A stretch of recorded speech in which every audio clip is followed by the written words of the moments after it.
Tony Stark is without a doubt one of the smartest people in the entire Marvel universe, and Avengers Earth's Mightiest Heroes definitely captured that to a T. Anytime they're in any type of precarious situation, Iron Man, more times than not, comes up with a solution that gets them out of whatever situation they're in. Even when they had to go to Asgard and battle against Loki, he was able to create an armor out of Uru metal that was able to go toe-to-toe with literal gods. Iron Man's IQ is not to be underestimated. However, what if instead of Thor coming down to Earth and joining the Avengers, someone else came in his stead? Someone else that was from a much more hostile place. And what if that person was from the planet Viltrum? And what if that person's mission was to infiltrate the Avengers and inevitably conquer the Earth? And that's why today we're talking Omni-Man versus the Avengers. But before we get into anything, guys, please, for me, like this video, subscribe to the page, and hit that noti bell. Alright, Omni-Man versus the Avengers. First things first, we already established which version of the Avengers we are going with. That is going to be the version from Avengers Earth's Mightiest Heroes, because in my humble opinion, I do believe this universe does the very best at representing each and every Marvel character. However, since we have Thor eliminated from the team, because in this scenario, Thor would be replaced with Omni-Man, we do need one more member, because the Guardians of the Globe had 7 team members. So we realistically have 3 choices of who that 7th member can be. However, considering when I did this for the Justice League, I made that 7th member be the very first character that we get introduced aside from the core team. So with that in mind, this Avengers team gets the help of Black Panther, as he was the next hero introduced. So on one side we have Omni-Man. And then on Team Avengers, we have Iron Man, Hulk, Captain America, Ant-Man, Wasp, Hawkeye, and Black Panther. And as far as the scenario, it is going to be the exact same situation that happened to the Guardians of the Globe. Nolan would presumably be around on Earth for about 20 years. The Avengers would be operating, I'm going to give them, for their 2 full seasons. So they would have ample time to get to know one another, to coordinate with each other, to build chemistry with one another. However, a very important thing to note, Omni-Man never joined the Guardians of the Globe. And when I did this battle scenario for going against the Justice League, Omni-Man also did not join the Justice League. So in this situation, Omni-Man does not join the Avengers. He does help out from time to time whenever the Avengers really need help. However, he is not there every single day helping them with day-to-day tasks. And he certainly is not building any chemistry with the team. So with all that being said, one day, Iron Man and the rest of the Avengers get a notification that they need to head to Avengers Mansion, and when they arrive there, Omni-Man attacks. However, when this attack takes place, there are some very important things we need to note before we can get into the actual battle. First things first, I am not going to say that Iron Man is inherently smarter than Batman. I'm also not going to say that Batman is inherently smarter than Iron Man. However, what I will say is the way they use their intelligence is very much so different, and it's showed in practically every single project that we've ever seen these 2 characters in. You see, I would define Batman's intelligence as very strategic, but also precautionary. Every single time he meets a new member of the Justice League or meets a superpowered individual, he comes up with plans. Even in the DCAU, Batman always carries around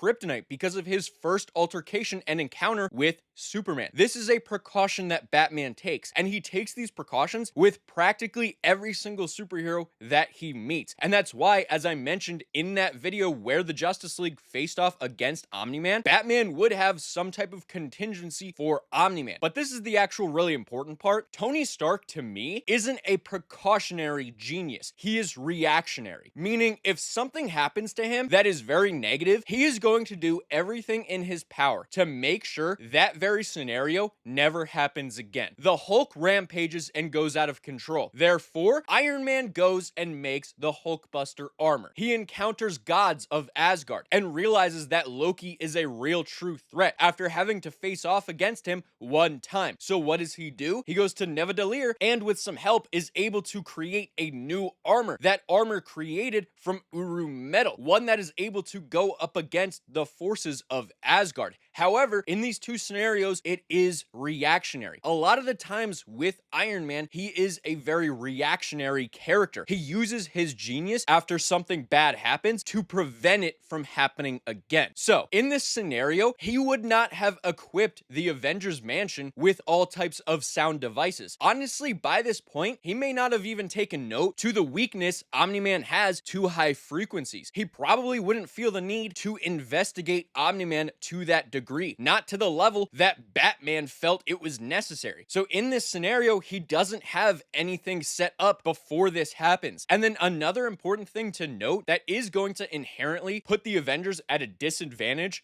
compared to how the Justice League was, the Avengers have no speedster. This is important because when Omni-Man comes in, he is speed blitzing someone. And because the Avengers have quite literally not a single person who can combat this, that is going to be an issue. So in this scenario, the Avengers all arrive. And as they arrive, in comes Omni-Man. And Omni-Man is going to strike to take someone out. Now, we can knock out a couple of people that we can all assume he would not attempt to take out with his very first blow, that being Ant-Man, Wasp, probably not Black Panther, definitely not Hawkeye, probably not the Hulk, because by this point, he would have seen how strong the Hulk is and known that he could not one-shot him. So that leaves realistically two people, Iron Man and Captain America. In my opinion, in this series, Captain America has been shown time and time again to be the actual de facto leader of the team, so that is the person that Omni-Man likely would target, because he wouldn't want someone to be able to coordinate a very good attack against him. So in this scenario, right off the bat, Captain America is taken out. And I don't want to hear anyone in the comments saying, oh, Captain America would dodge it, or oh, he could tank the hit. No, he could not. Captain America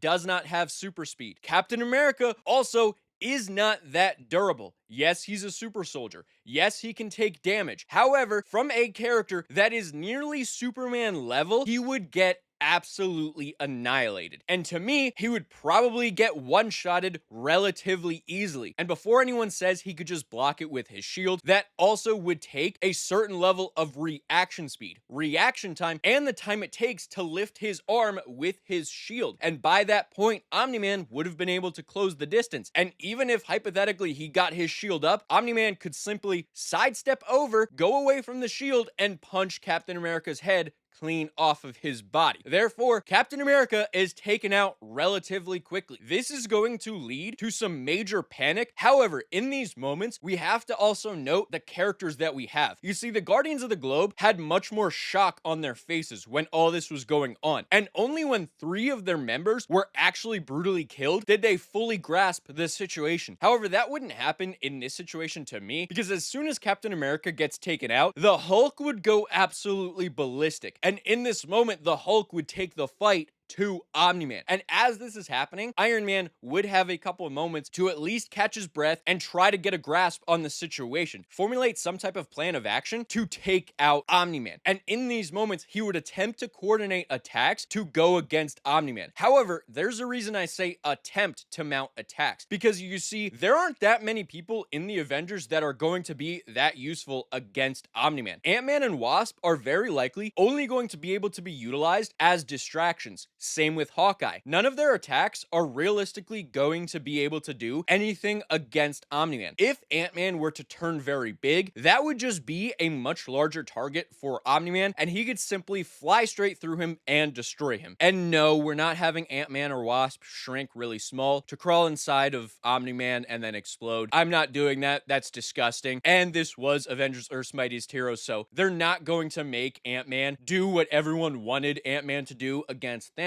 So that right away is out. However, if you want to argue that realistically, I don't know if the force of Ant-Man expanding when he's inside of Omni-Man would even be able to destroy him, as a Viltrumite is still incredibly durable, and I think it would actually end up killing Ant-Man. So even if anyone wants to argue that really disgusting point, I don't think it would actually work, and it would just end up in Ant-Man dying in a pretty brutal way, and Omni-Man might end up coughing up a little bit of blood, but it wouldn't have any crazy ramifications for Omni-Man. Now, another thing we have to note, the armor that I mentioned, that Iron Man has, that is made from Uru metal, could do some serious damage. However, in this series, he doesn't have it. He keeps it on Asgard, and he entrusts it to the forces of Nidavellir. He allows them to keep hold of it because he doesn't want to bring it to Earth. So in this scenario, he only realistically has his normal Iron Man armors. And even in this universe, he does not ever use any type of actual Hulkbuster armor. So he doesn't even have that to go against Omni-Man. So realistically, this turns into a battle between the Hulk and Omni-Man with the support of Iron Man and Black Panther, because I do believe Black Panther's weapons, especially in this universe, would be able to do a degree of harm against Omni-Man, because vibranium is incredibly durable and it would very likely be able to at least scratch Omni-Man in some ways. So definitely could be utilized as a diversion to help Hulk take down Omni-Man. However, as this fight goes on, if Omni-Man creates any separation between him and the Hulk, he would take out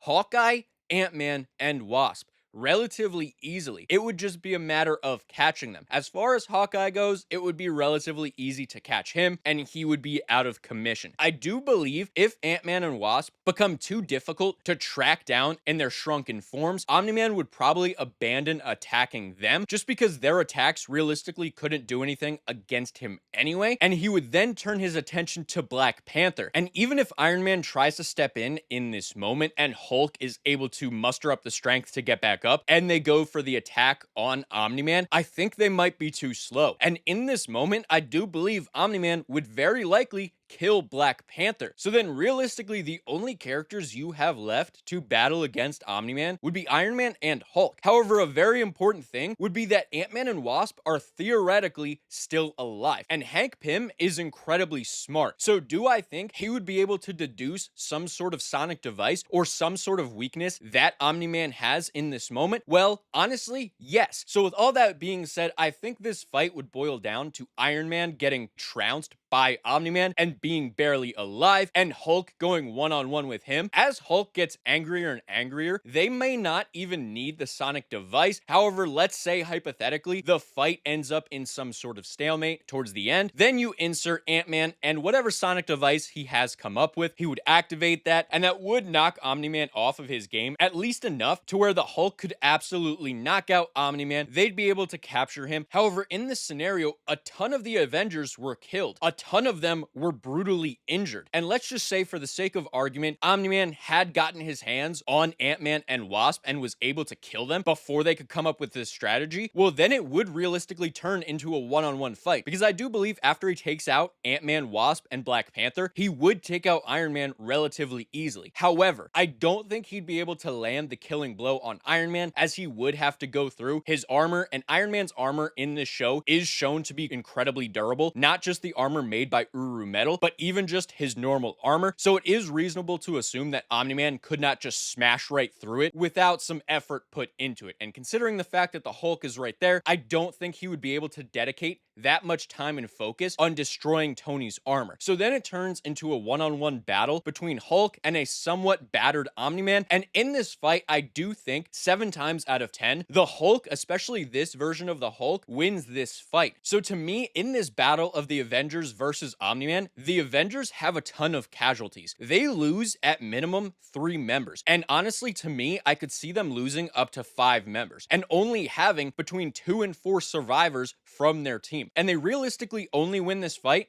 thanks to the Hulk. However, this isn't always a guarantee. You see, Omni-Man also has a win state. He could simply knock Hulk off balance, pick him up, and fly him into space. The Hulk can't breathe in space, and he could either throw him into the sun, throw him into the moon, and leave him up there, or just leave him in the void of space. And this would inevitably lead to the Hulk dying. And if this happens, Omni-Man could fly back down to Earth and just finish off whatever Avengers are left. So that's why I say 7 times out of 10, Hulk would beat Omni-Man in that final showdown. However, there are a couple scenarios in which Omni-Man could still take the victory. So all in all, who wins in this battle between the Avengers and Omni-Man? I would say the Avengers. However, they do not do as well as the Justice League did, because to me, I think the Justice League only had one casualty max, but that is realistically due to the fact that Batman is a psychopath and always plans for every single horrible scenario, and the fact that they have a literal speedster, not to mention Wonder Woman, Martian Manhunter, and Aquaman are nearly on the level of Omni-Man, so they just have a way more capable team to combat the force that is Omni-Man. Whereas this really boils down to Hulk versus Omni-Man. Now, if you would add in Thor and subtract someone else, I think Omni-Man loses relatively easily, because I think this version of Thor might be able to 1v1 Omni-Man and take him out. But that might be a topic for another video. So until then, what do you guys think of this battle? Do you agree with the characters I said would be taken out? Do you agree that the Avengers would take out Omni-Man? Or do you have a totally different opinion on how this battle would play out? Let me know in the comments below. And while you guys are down there, please, for me, like this video, subscribe to the page, and hit that noti bell. And I'll see all of you in the next video. Goodbye.